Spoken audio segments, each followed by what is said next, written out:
गुरुवार को सांगोद विधायक हीरालाल नागर ने बिजली विभाग के अधिकारियों के साथ बैठक में डिमांड नोटिस जमा करवाने वाले किसानों को तुरंत कृषि कनेक्शन जारी करने के निर्देश दिए।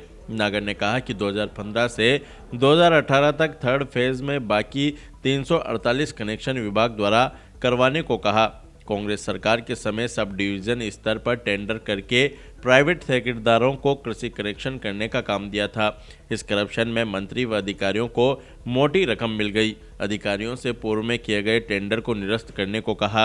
नागर ने कहा कि पूर्व ठेकेदारों को ये काम दे रखा था, उनके पास कोई संसाधन नहीं थे। डिमांड नोटिस जमा करवाने के बाद भी किसानों को कनेक्शन नहीं मिल रहे थे। ट्रांसफार्मर की प्रक्रिया विभाग स्तर पर होगी। यदि कोई किसान खुद ट्रांसफार्मर लेकर जाता है तो उसके बिल में 600 रुपये का समायोजन किया जाएगा। ट्रांसफार्मर में सील लगी होने पर ऑयल कम होता है तो इसका खर्चा किसान नहीं भुगतेगा। ट्रांसफार्मर चोरी की रिपोर्ट पहले 1 महीने में एक बार ही लिखी जाती थी, जिसके चलते किसानों को ट्रांसफार्मर बदलवाने में समय लगता था। अब किसान की शिकायत पर तुरंत शिकायत दर्ज की जाएगी। एसपी से इस बारे में चर्चा की है। नागर ने कहा कि जनता व किसानों के हित के लिए योजनाएं हमारी सरकार निरंतर जारी रखेगी।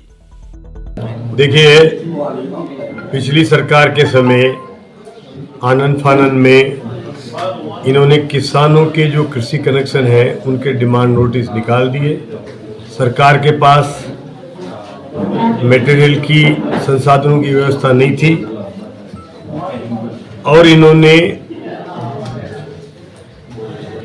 पहली बार कृषि कनेक्शन के जो कनेक्शन है उस पर विद मटेरियल टेंडर किए और वो भी इस लालच में टेंडर किए कि इन टेंडरों के माध्यम से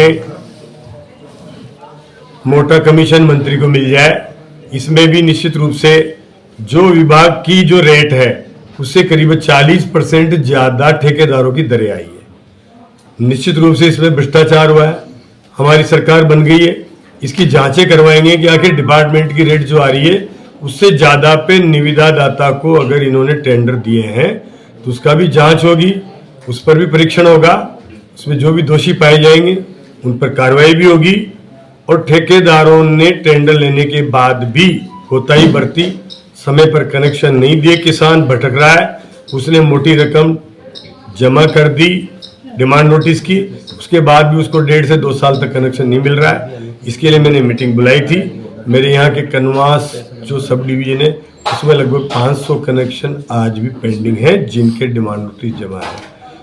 मैंने निर्देश दिए हैं, JVVNL के MD कुमाऊ जी से बात करिए, उनसे कहा है कि इस ठेकेदार को आगे के टेंडर जो बकाया है थर्ड फेज के कनेक्शन 348 उस पर कोई काम नहीं करने दिया जाए। संवेदक को उन्होंने रोक लगा दी है और आगे से वो जो बाकी काम है वो डिपार्टमेंटल ही अधिकारियों के द्वारा डिपार्टमेंट के द्वारा कराया जाएगा और जो 121 कनेक्शन जो अभी पेंडिंग रह गए हैं उनको भी अतिशीघ्र करने के लिए मैंने ठेकेदार को भी यहाँ बुलवाया था। उसने भी विश्वास दिलाया कि अतिशीघ्र हम करेंगे ताकि किसान को समय पर लाभ मिल सके।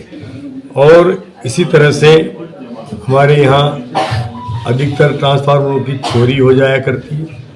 पुलिस महकमा कोई कार्रवाई नहीं करता है। महीने में एक ही ट्रांसफार्मर 10 ट्रांसफार्मर भी चोरी होते तो एक FIR काट के अपनी तीसरी कर लेता है। SP ग्रामीण को मैंने निर्देश दिए हैं, हर ट्रांसफार्मर की चोरी होने पर शिकायत आने पर तुरंत ट्रांसफार्मर की FIR दर्ज की जाए और उसको जल्दी से जल्दी ट्रांसफार्मर उपलब्ध हो, वरना उसको 1 से 1.5 महीना उस प्रक्रिया में लगता है कि आज ट्रांसफार्मर चोरी हुआ, 1 महीने बाद उसकी FIR होगी और उसके 15 दिन 10 दिन और लग जाते हैं। जयपुर से स्वीकृति आती है, उसके बाद ट्रांसफार्मर मिलता है, तो इसमें गति मिल जाए इसके लिए भी हमने निर्देश दिए हैं। और जो हमारे यहाँ सबसे बड़ी समस्या थी कि पिछले लगभग 3 साल पहले ऑडिट हुआ, उस ऑडिट में वहाँ के जो सहायक अभियंता थे उन्होंने बिना रिकॉर्ड चेक किए जो भी वहाँ बिना रिकॉर्ड उपलब्धता के आधार पर उन्होंने कम राशि कर दी,